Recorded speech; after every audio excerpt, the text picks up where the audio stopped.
Picture चालू करो बे। भारती जी ठीक है, तैयारी के साथ आती हैं? पूरी तैयारी के साथ रूबिका लियाकत बैठती है। तैयारी कर पाई हैं रूबिका जी? आपने सॉरी बोला ना कि गलत नोटिफिकेशन आपने बता दिया सीआईडी का। गलत डेट बताई ना आपने। रूबिका जी इसीलिए मैंने क्योंकि हम लोग नेशनल टेलीविजन पर है, इसीलिए मैंने कहा दैट इज 2025, पर आप फैक्ट चेक नहीं कर पाती हैं। ए.के. वाजपेयी जी ने बोला अरे इतनी सारी गड़बड़ियां पाई जा रही हैं तो आप गिरफ्तार कर लीजिए। नहीं कर सकते ए.के. वाजपेयी जी, आप लॉयर हैं, आपको पता नहीं है। 2023 में ही 141 सांसदों को जब निकाला गया था, सस्पेंड किया गया था, उस समय में एक बिल पास हुआ था। वो बिल मेरे सामने, बिल की कॉपी है, ये रही। बिल के ऊपर लिखा है the chief election commissioner and the other election commissioners appointment condition of service term office bill 2023। इसका मैं आपको दिखा रही हूँ रूबिका जी, क्लॉज नंबर 16 ये सामने में है। इसमें लिखा है no court shall entertain or continue any civil or criminal proceedings against any person who is or was a chief election commissioner or an election commissioner for any act, thing or word committed, done or spoken by him. नहीं, बिल्कुल सही कह रही हैं। अरे chief election commissioner और election commissioner के ऊपर नहीं होगी, पर सीईओ के ऊपर तो जिम्मेदारी है ना। आज क्या हो गया प्रियंका जी, तैयारी ठीक नहीं करके आई। जो मुख्य अधिकारी हैं उनकी कोई जिम्मेदारी नहीं बनती है। आज तैयारी ठीक नहीं, आप कहीं बिजी रही हैं। बोलते हैं आज फिर की तैयारी ठीक। तू आ गया क्या? वाजपेयी जी पकड़ के ले नहीं जा सकती है, जैसा बोल रही है प्रियंका जी कि खत पे खत 18 लेटर लिखे हैं। चुनाव सीईओ जो है वो काम नहीं कर रहा है तो पकड़ा जा सकता है कि नहीं पकड़ा जा सकता है? बिल्कुल बकायदा बोलो। नहीं पहले बताइए ना, तो ज्ञानेश कुमार को तो हम गिरफ्तार नहीं कर सकते क्योंकि ऑलरेडी बिल पास करवा दिए हैं, वरना गिरफ्तारी तो वहीं से शुरू होती। पर अब बात इसकी है कि अरे उनकी थोड़ी गिरफ्तारी होगी, कमाल करे जा रहे हो। हम चुनाव आयोग से सवाल पूछ रहे हैं। अरे ये कॉन्स्टिट्यूशनल बॉडी है, उनकी गिरफ्तारी नहीं होगी, इम्यूनिटी मिली हुई है उनको। ठाकुर क्या बातें कर रहे हैं? अनुराग ठाकुर जवाब देंगे।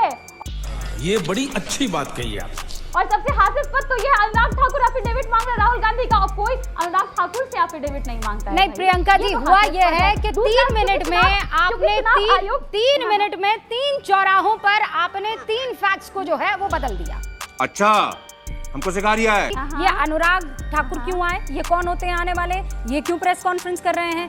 3 अलग अलग मौकों पर आपने बात को बदल दिया। क्यों? Stand your ground. आप कहना क्या चाहते हैं?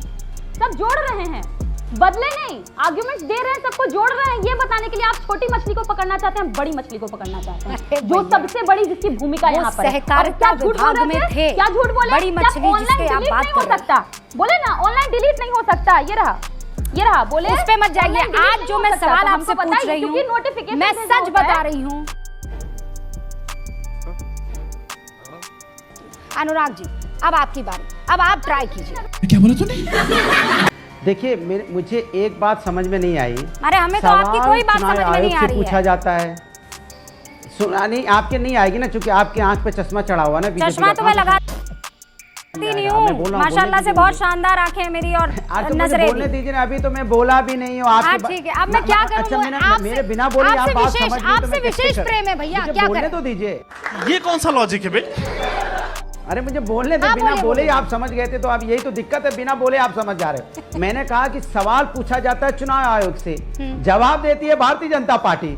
शर्म करो, भगवान से डरो। आप बताइए किस पे शंका करनी चाहिए? हमारा सवाल चुनाव आयोग से है, भारतीय जनता पार्टी क्यों बीच में कूद के आती है जवाब देने के लिए? भाई इसका जवाब तो चुनाव आयोग देगा ना, भारतीय जनता पार्टी की जरूरत नहीं है। दूसरी बात, आपने कहा कि 2023 में तो ज्ञानेश कुमार नहीं थे।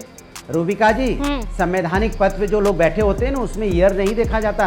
हम चुनाव आयोग के से सवाल पूछ रहे हैं। ज्ञानेश कुमार आज हैं, कल कोई और थे, पहले कोई और रहेंगे, आने वाले दिन में कोई और होगा। मेरा सवाल चुनाव आयोग से है। अभी जो बैठा है वो देगा, पहले जो बैठा था पहले वो देगा। तो इसमें दिक्कत कहाँ आ गई कि भाई ज्ञानेश कुमार क्या है? ज्ञानेश कुमार आज हैं, कल नहीं रहेंगे। अरे बहुत मनुष्य लग रहे हो, मत करो, रहने दो, बहुत बुरे लग रहे हो। तौबा तौबा तौबा, थारा मूड खराब कर दिया। तो सवाल उठता है कि सवाल चुनाव आयोग से पूछा जा रहा है, सवाल क्या है? जवाब दीजिए। चुनाव आयोग जवाब नहीं देता है। सवाल क्या है? मेरी बात सुनिए, सवाल सीधा है कि इस देश के अंदर, सुनिए ना, इस देश के अंदर में मैं सवाल पूछ रहा हूं ना आपसे, ओटीपी जिसका वोट है उसको ओटीपी क्यों नहीं आई? ओटीपी किसी दूसरे के नंबर पे क्यों गई? वो डिलीट क्यों हो गया?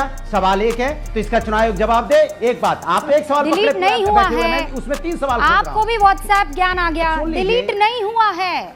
सुनिए, अरे ये तो लेटेस्ट न्यूज है। अब मैं बोल लूं? अरे मैं अपनी क्या बात बोल कह लूं लूं? क्या? झूठ थोड़ी फिर आप हमें बोलेंगे। सवाल पूछ लीजिएगा, दिक्कत है क्या? झूठ मैं बोलता ही नहीं हूँ अरे आपको। अब सुन कोई लीजिए ना, बुलवा रहा है आपको, सीतापुर कोई और दुश्मन सुन लीजिए, बैठा है आप आपका जो झूठ झूठ नहीं, तो बुलवा सुन रहा है लीजिए, आपको। सुन लीजिए, अरे सुन लीजिए, मैं पाया गया कि 42,000 जिनकी मौत हो गई थी वो भी राशन ले रहे थे। अभी किसकी जिम्मेदारी जरा बताइए आप? माने जिनकी मौत होगी वो भी राशन ले रहे थे इतने दिनों तक। ये सिस्टम के खामियां है कि नहीं है? तो सर, जब देखिए, सिस्टम आप पे लोग सवाल सब उठाएंगे इधर तो आप से सवाल उधर मुझसे कूद रहे पूछने हैं। लगेंगे। मेरे पॉइंटेड सवाल का नहीं, पॉइंटेड इधर से जवाब कोई आप नहीं कर में रहा से है। किसी के बात पास सिस्टम पे नहीं उठाया जा रहा है। नहीं, सिस्टम पर भी सवाल उठाइए, पर सबके पास जवाब आप है। सॉलिड प्रूफ के साथ उठाइए। हाँ। आप मुझे ये बताइए, ये कर्नाटक में आपके भैया राहुल गांधी ने प्रेजेंटेशन किया, कहा आलंद में 6018 वोटों को 15 मिनट के अंदर अंदर हटाने की मांग आ गई है ना। उसके बाद वोट चोरी कैसे हुई, वोट चोरों को कैसे बचाया जा रहा है, उन्होंने 45 मिनट तक बातें कही हैं। मुझे ये बताइए कि इससे प्रूफ क्या हुआ? चले एक काम कर, 200 रुपए दे और 50 रुपए काट ओवर एक्टिंग के वजह। सुनिए मेरी बात। फरवरी में जो कैंडिडेट चुनाव लड़ रहे थे 2023 में, उन्होंने शिकायत की थी कि यहाँ वोट चोरी हो रहा है। चुनाव मई में हुआ था, शायद आप भूल रही हैं। फरवरी में उन्होंने शिकायत करवाई, उनके शिकायत पे लगातार वो शिकायत कराते रहे कि यहाँ वोट चोरी हो रही है। उसके बाद चुनाव हुआ था मई में जाके 2023 में, तब उनकी जीत हुई थी। तो सवाल है कि वो अपना वोट चोरी हो रहा था उसको बचाने की कोशिश कर रहे थे और बचाने में कुछ हद तक कामयाब हुए। यही सवाल चुनाव आयोग से पूछा जा रहा है कि जब वोट चोरी हो रहा था, आपको सीआईडी ने बार-बार रिमाइंडर आपको भेज रही है कुछ ऐसा दिनों मत से, कीजिए। आप उसका जवाब क्यों नहीं दे रहे? आप और लोगों आप ने अपनी जनता के बीच में आके क्यों नहीं बता रहे अपने कि यहाँ पे वोट कैडर्स को चोरी नहीं हो रही बनाया है? है। गोबर भरा है का तुम्हारे भेजे में? हाँ? नंबर आप तीसरे नंबर की बड़ी पार्टी हैं, आप कहां इस चक्कर में पड़ रहे हैं? अनुराग भदौरिया जी, आप मुझे ये बताइए, 2024 में सबसे ज्यादा अगर सीने में दर्द पैदा किया बीजेपी के, तो किसने किया? समाजवादी पार्टी ने। बिल्कुल क्योंकि सही। अपना वोट और ये बचाने में समाजवादी कामयाब हुए। पार्टी, अगर अब आप- रुकिए अनुराग जी, अगर समाजवादी पार्टी ने दर्द पैदा किया है भारतीय जनता पार्टी के सीने में, तो कैसे कर दिया? वोट चोरी होती तो आपकी इतनी हैसियत थी कि आप इनके सीने में दर्द पैदा कर पाते हैं? बताइए, 80 में से 80 ना ला पाते? मेरी इतनी हैसियत थी कि यहाँ पे सुनिए, समाजवादी पार्टी की इतनी हैसियत थी कि बीजेपी को जीरो पे पहुंचा दिया अगर वोट चोरी नहीं करते तो। जीरो पे होती, 33 सीटें नहीं होती, 3 से ज्यादा नहीं आती। क्या बात कर रही हैं आप? आप क्या बात कर रही है? भारतीय हमारी समाजवादी पार्टी की इतनी हैसियत थी। 2014 में कांग्रेस सत्ता में थी ना, कितनी सीटें आई थी आपकी? अनुराग भदौरिया जी बताइए मुझे, 2014 में कितनी सीटें आई थी आपकी? कितनी सीटें आई थी आपकी 2014 में? तब तो भारतीय जनता पार्टी नहीं थी ना, तब तो कांग्रेस थी ना। कितनी सीटें आई थी 2014 में आपकी? सुनिए, अब फिर 2014 चले गए। वोट चोरी सवाल नहीं है हुई कि थी ना भारतीय तब? जनता पार्टी की नीयत और नियत के खिलाफ जनता में रोष है। अनुराग, इसी के साथ आज की मजदूरी यहीं खत्म करते हैं। अगर तुम्हें वीडियो पसंद आई तो लाइक मारो यार, मुझे नहीं पता, मुझे 2 मिलियन लाइक्स चाहिए।